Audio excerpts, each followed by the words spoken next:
Warahmatullahi wabarakatuh. Saya di sini akan menjelaskan materi yang diberikan oleh Bapak dosen Abdul Wadud, yaitu tentang inflasi makro Islam.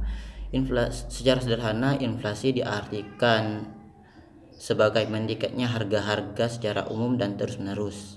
Kenaikan harga dari satu atau dua barang saja di sini tidak dapat disebut inflasi, kecuali bila kenaikan itu meluas atau mengakibatkan barang-barang lain naik, kenaikan harga pada barang lainnya. Kebalikan dari inflasi di sini disebut deflasi. Jadi apabila di suatu negara yang naik cuma satu barang atau dua barang, di situ tidak dapat dikatakan inflasi, dan bisa dikatakan inflasi bila barang tersebut mengakibatkan barang-barang lainnya itu naik. Dan ada beberapa akibat dari penyebab dari inflasi. Yang pertama di sini jumlah uang beredar, dan dua, defisit anggaran belanja pemerintah, dan tiga, faktor-faktor penawaran dan permintaan agregat, dan nomor 4, faktor-faktor luar negeri, ekspor dan impor dan inflasi di luar negeri, dan nomor 5, faktor pengaruh bencana alam. Dan cara untuk menanggulangi atau mengatasi inflasi di sini, yang nomor 1, kebijakan moneter.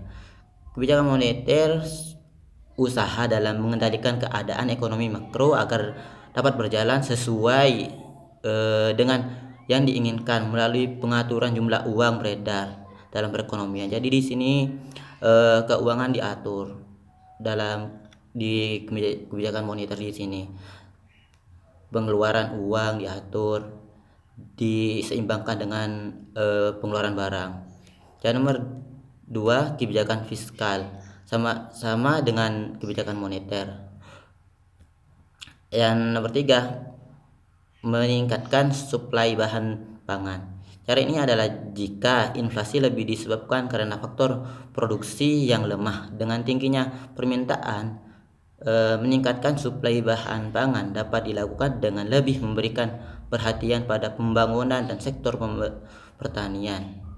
Dan nomor 4, meningkatkan cadangan devisa. Pertama, perlu memperbaiki posisi negara perdagangan luar negeri, terutama pada perdagangan jasa, agar tidak terus-menerus defisit. Dengan demikian dapat diharapkan cadangan devisa akan dapat ditingkatkan. Dan nomor 5, memperbaiki dan meningkatkan kemampuan sisi penawaran agregat. Pertama, mengurangi kesenjangan output dengan cara meningkatkan kualitas sumber daya pekerja, modernisasi teknologi produksi, serta membangun industri manufaktur nasional agar kinerja meningkat. Dan nomor 2, memperlancar jalur distribusi barang nasional. Dan nomor 6, kebijakan penentuan harga. Pemerintah dalam hal ini secara langsung terjun melakukan operasi pasar untuk mengendalikan harga. Di sini pemerintah berperan aktif untuk memantau harga-harga barang agar tidak terjadi inflasi.